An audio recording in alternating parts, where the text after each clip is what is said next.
welcome to the Badass Breastfeeding Podcast. This is Dianne, your lactation consultant. And this is Abby, the Badass Breastfeeder. And today's episode is brought to you by Similary Breast Pumps.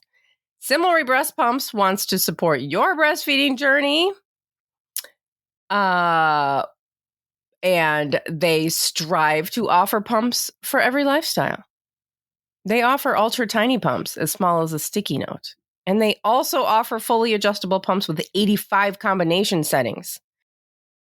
Whatever you choose, you're in control of your pumping journey. And we will hear more from our sponsor later, but you can head to badassbreastfeedingpodcast.com.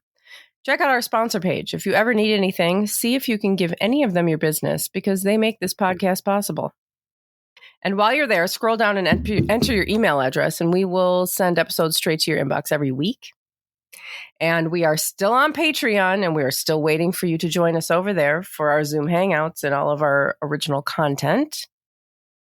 You can head to the link at the top of the show notes under this episode, wherever you're listening from, and see if any of those tiers at that link look good to you.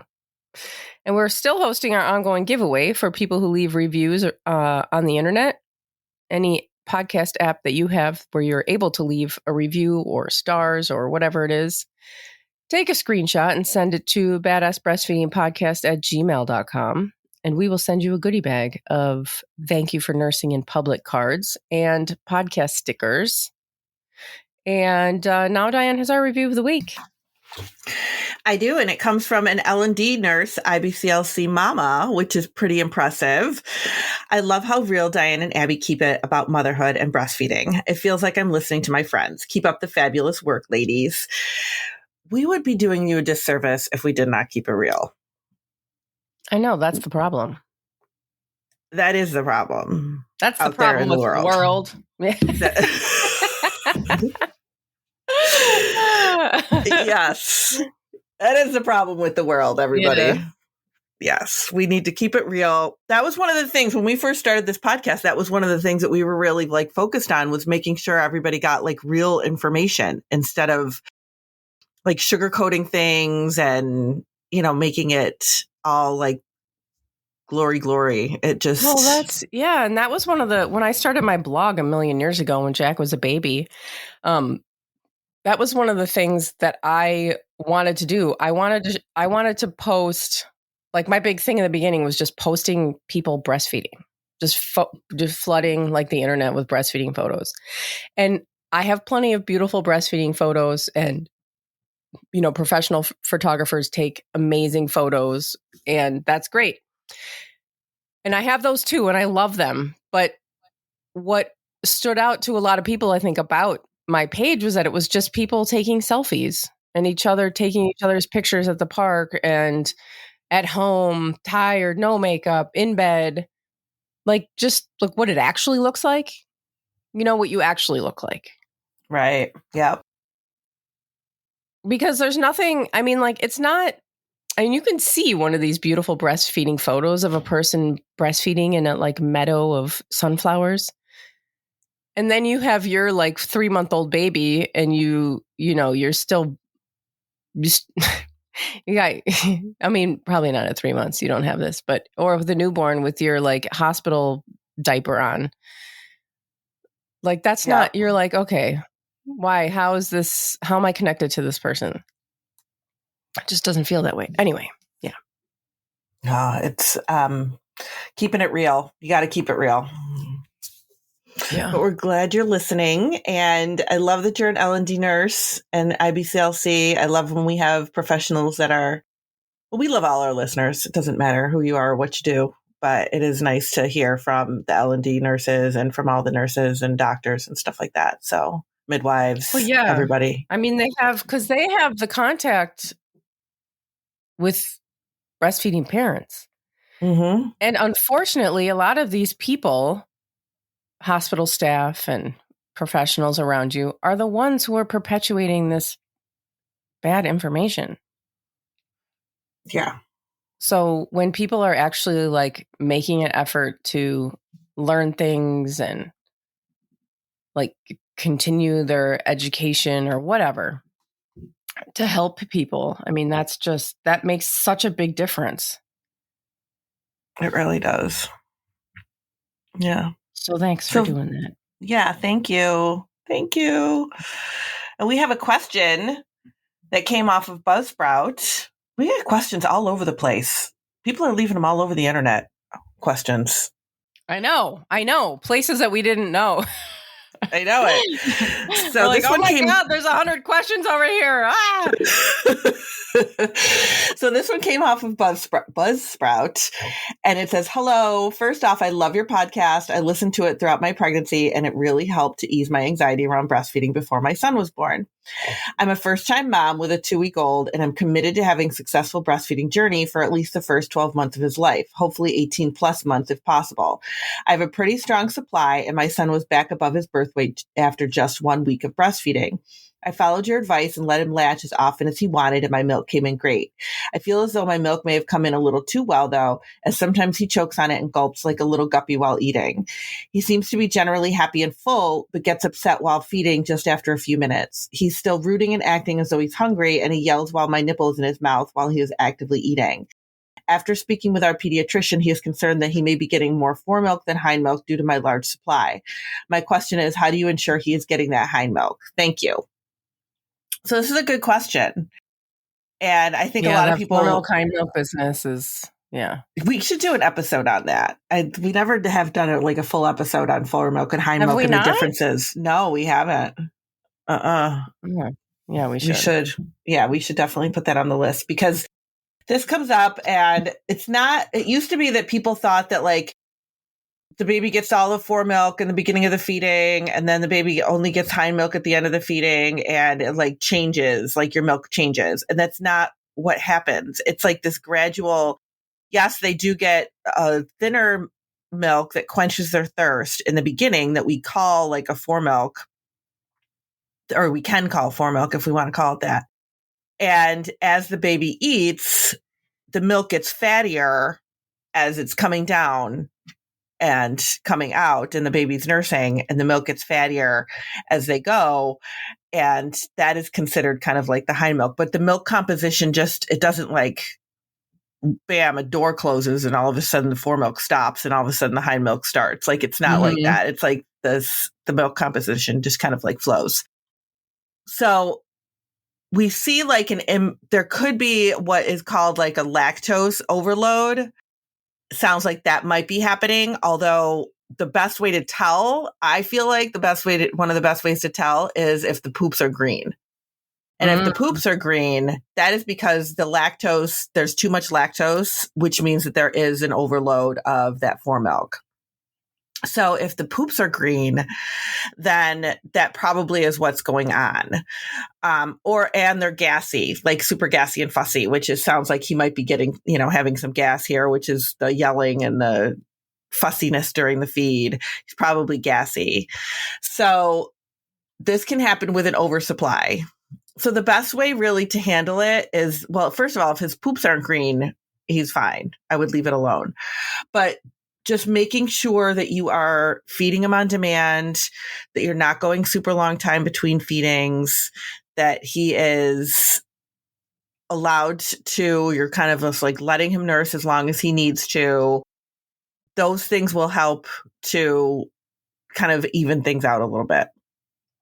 If it's really bad, and I would rather have you talk to a lactation consultant, but if it was really a bad situation, then you might go into what's called block feeding, where you just feed on one breast per feeding for a couple of days to kind of even out your supply a little bit. But don't do that without talking to a lactation consultant or something to make sure that that's actually needed.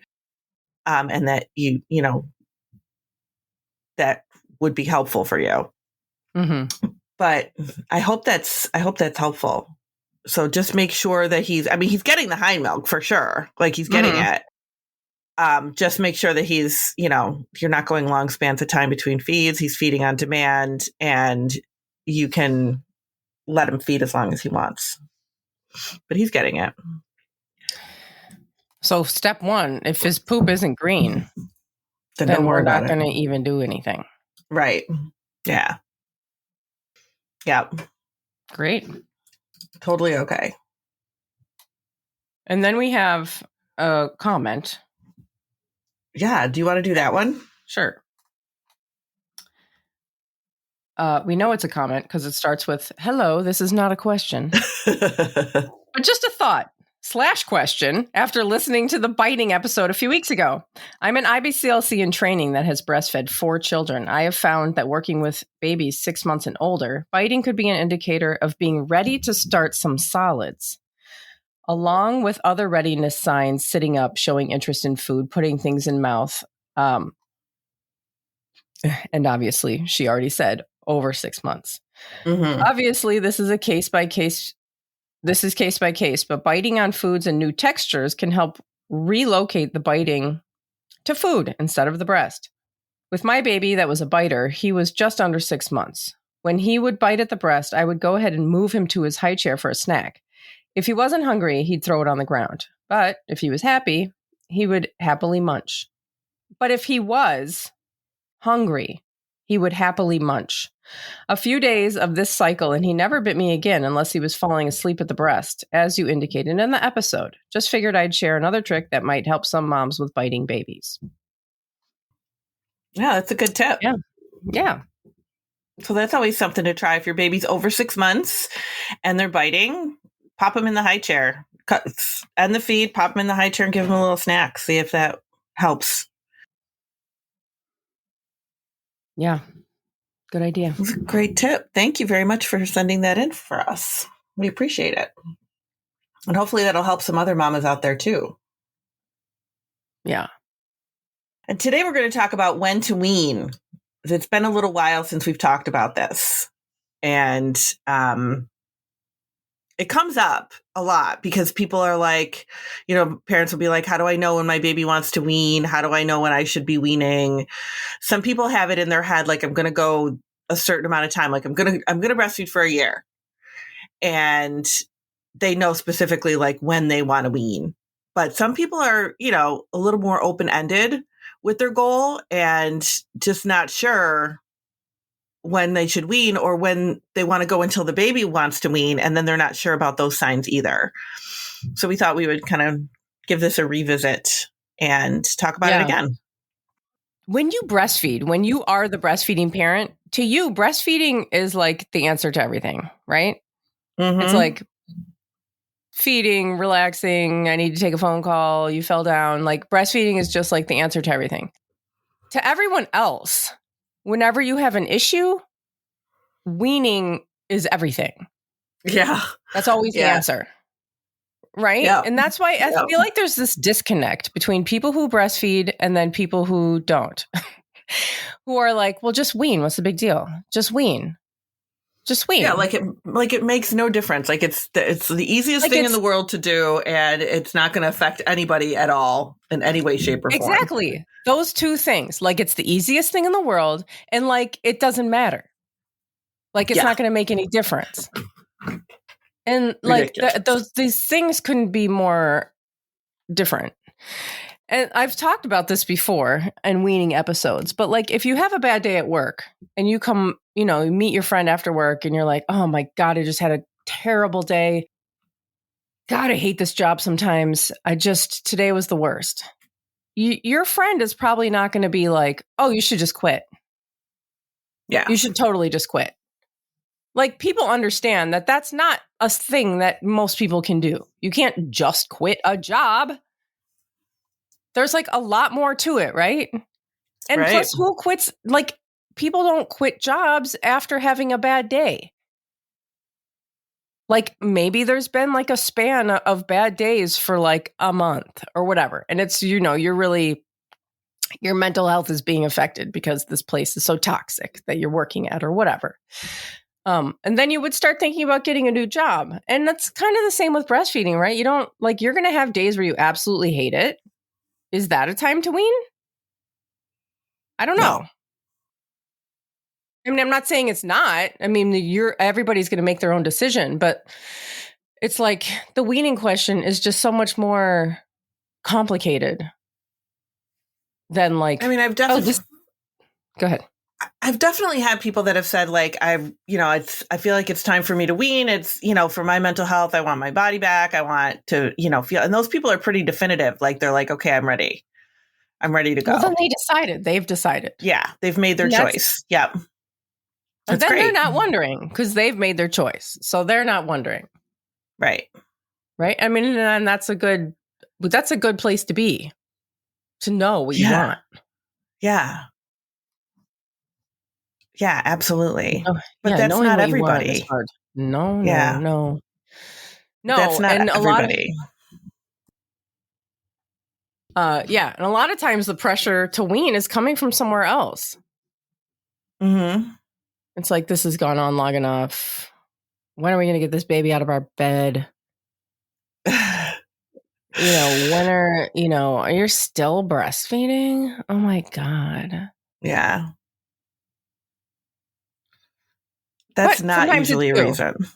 No, It's not a reason at all. So, no, you said this in one of our episodes that I really liked. And it was like the first thing you said in the episode.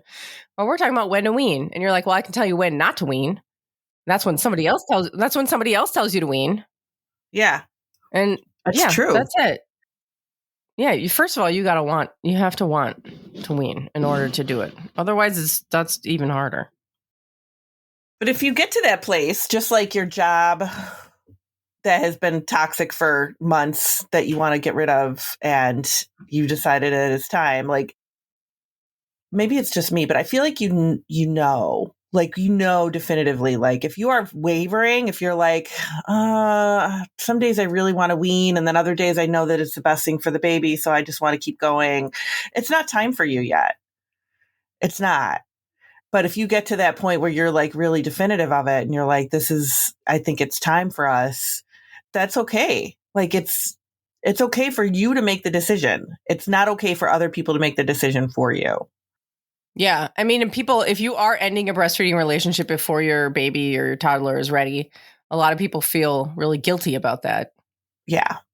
And, there's no way to tell people not to feel guilty, but don't feel guilty. Just don't feel that way. Yeah. That's how I grew up. Just don't feel that way. Just remember how much you have done over the span of breastfeeding time that you have had with your child. Just remember everything that you have done for them and how much of an impact you've made on their life. That is really like what it comes down to. And we don't want you to feel guilty about weaning if that's what you feel like you're ready to do. Yeah. I remember when Jack, so I let Jack just decide he breastfed for a really fucking long time.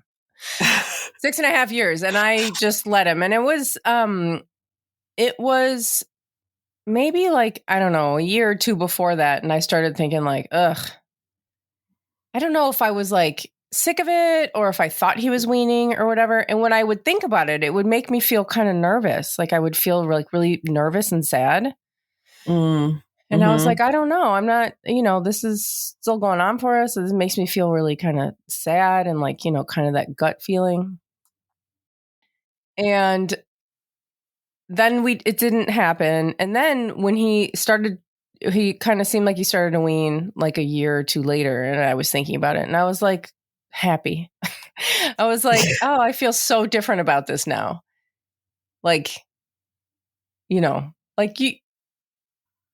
don't know. I would just, you can pay attention to your own feelings too. Yeah. And if you're like, oh, I really want this to keep going on, I really enjoy it. And you think, oh, this is all about me and this is so selfish. That's ridiculous.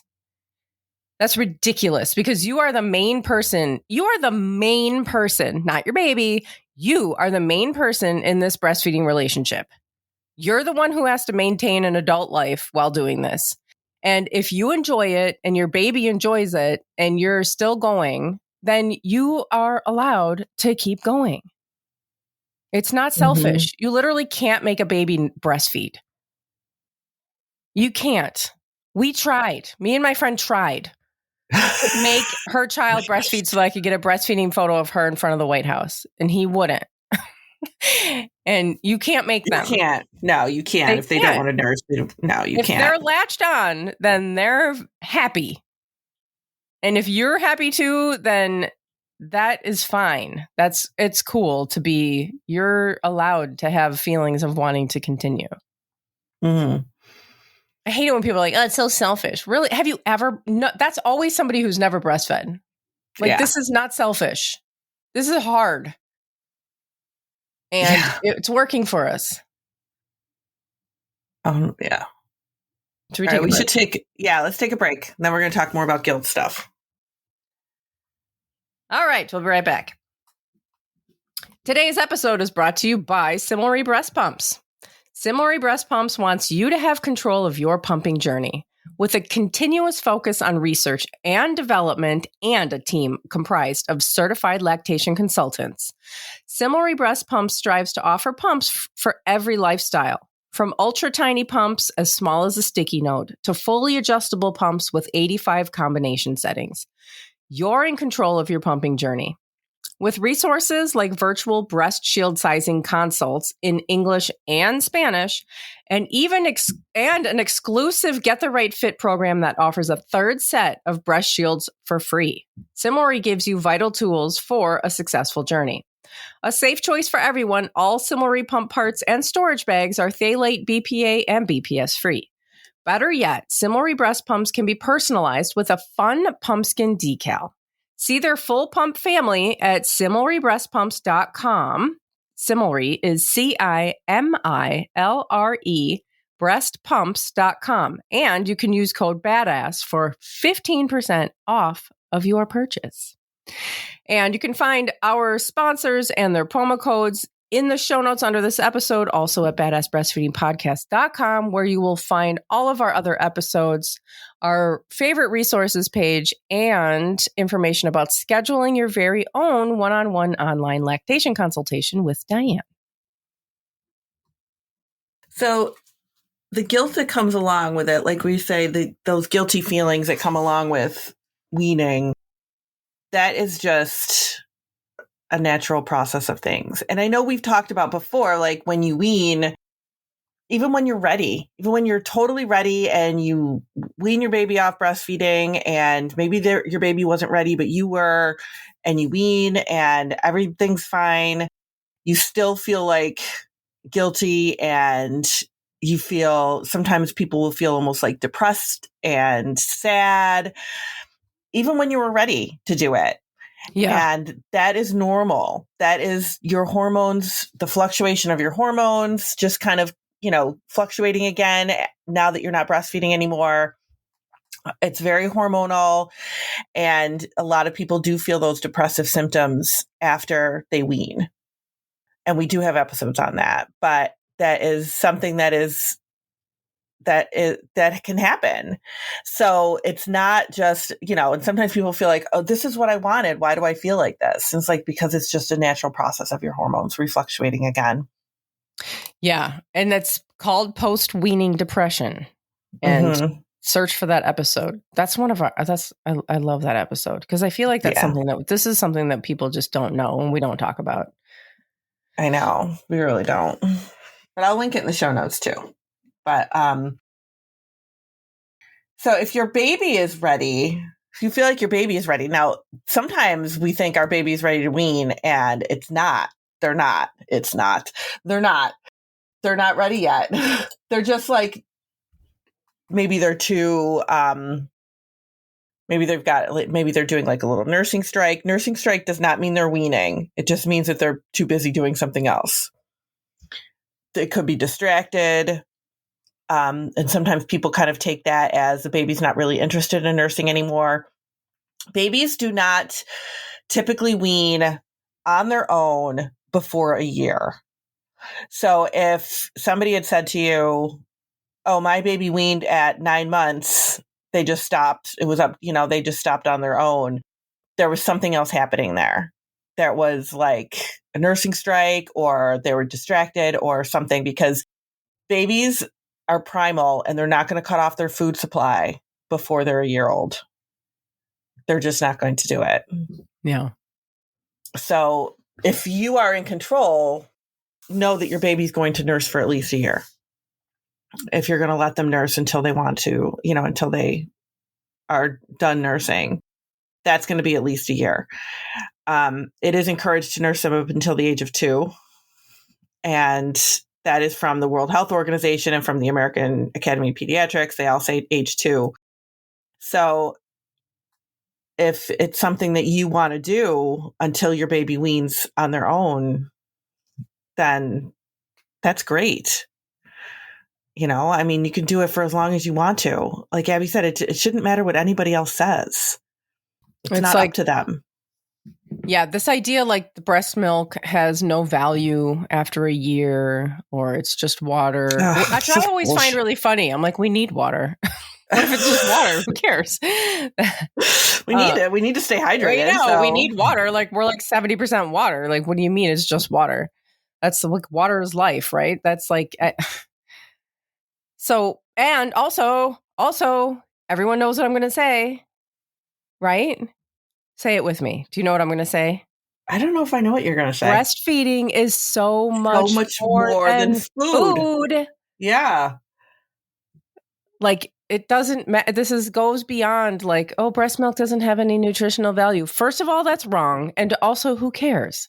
It's not the only reason that we breastfeed, especially beyond, that 2 years. There's so much more going on. That's not true. Not especially, because there's so much more going on early on too. And being delivered a Starbucks coffee is so beautiful. Oh, that is lovely. Thank you. And also, I wanted to say before you go on, when we look at the numbers around the world from different cultures, children, nurslings that are left to wean on their own do so in the age range of 2.5 to 7 years old. Mm-hmm. This is what we see. Yep. Around the world, that is what's normal. When they're just left to their own devices. You don't have to do that if you don't want to. You're the one who is making these decisions here. And if you don't have to go that long. That is just to say that, that they will choose to go on for a while, and they will wean eventually. They will. Yes. If you leave it. And we do get messages from parents that say, like the first message that came in today, she said, I'm hoping to breastfeed for 18 months or at least 18 months. Yeah. Like that is somebody who has an idea in her head of how long she wants to breastfeed her baby for, which is fine. And she might get to that 18 months and say, I'm not ready yet. This is something, and you might be, maybe this is like, maybe you're starting out right now listening to this episode. Maybe you're in your first week of breastfeeding and you're listening to this episode and you're like, how could somebody say they wouldn't be ready? I'm ready to quit now. Yeah. that's how I felt when I had my first one. I was like, I am ready to be done now. But you might not be. Like once you're into it and you're in a routine and you're in a groove and you have that connection with your baby and you have that relationship with your baby, it is a very, very special thing. And you might not be ready yet. And that's okay. Well, that's what happened with Jack. I mean, I wanted to nurse for a year. I really wanted to nurse for 1 year. I thought that was going to be a good goal. And then I got to a year and I was like, oh, I worked way too hard for this to like work. We had so many problems in the beginning for months. And after I got to a year, I was like, no way, I'm not stopping now. We're finally in a groove. Mm-hmm. And it was working for us. And that might not be your story. And everyone has a different story and everyone's story is their story. That's just what it is. But I didn't want to after I made it to a year. Now, if you had told me at that time that I would nurse until Jack was 6.5 years old, I would have been like, no, I won't. I'm not a freak show. We don't see that. And we don't see that in this country. And so I was like, no way am I doing that. And then the more I learned about it, the more I was like, I really think that I'm just going to let him wean on his own. Yeah. And yeah. It's totally up. It's kind of the beauty of it is you get to make the decision. Yeah. Like you get to make the decision of when you want to wean. Like we don't have any magical, like, oh, you're going to know because stars are going to fall from the heavens and tell you that it's time. Like there's nothing like that happening. We can't tell you that there's some definitive like sign that you're ready, but you will know when it's time for you and your baby to wean. Now, if your baby is ready and you aren't, that can be really difficult too. Like if your baby is like kind of weans on their own, say at, 2 years, and you were like, I really just wasn't quite ready yet. I mean, that does happen. It absolutely happens. And that's okay too. But you might have those feelings of sadness for sure, because you're like, I wasn't ready. I wasn't ready to give up that relationship that you had with them. Yeah. Yeah. And I'd say if you're in that situation and you feel like your child is nursing less and you don't really want them to stop, like there's a few things that you can do, like focus on nighttime nursing, focus on like those relaxing nap nursing, the falling to sleep nursing. And it could be just like a phase, like all the other phases that they go through. And they might come, they might just kind of need a little bit of, a bit of a break. They're doing other things. They're just really busy and they're not kind of focused on that right now. And you can kind of keep it going if you can in those relaxing times and see if they'll still take to it. And maybe they might swing back into a groove. Yeah, for sure. But it's, it can be a really tough time if we're not, if you're not sure. And really, like, we want you to feel really confident in the whole aspect of this is your decision. So if you get to the point where your baby is over 2 and you're still nursing, people are going to say something to you and don't listen to them. I mean, that's easy for me to say, but it is so not their choice. It is just not their choice what you do with your baby and your body. Yeah,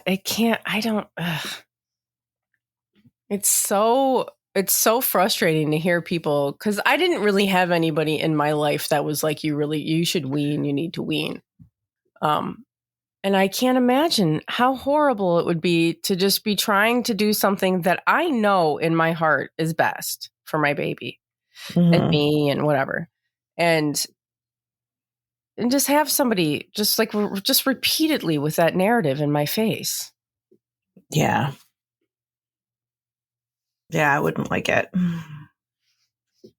I wouldn't like it either. And nobody really said anything to me about it. I mean,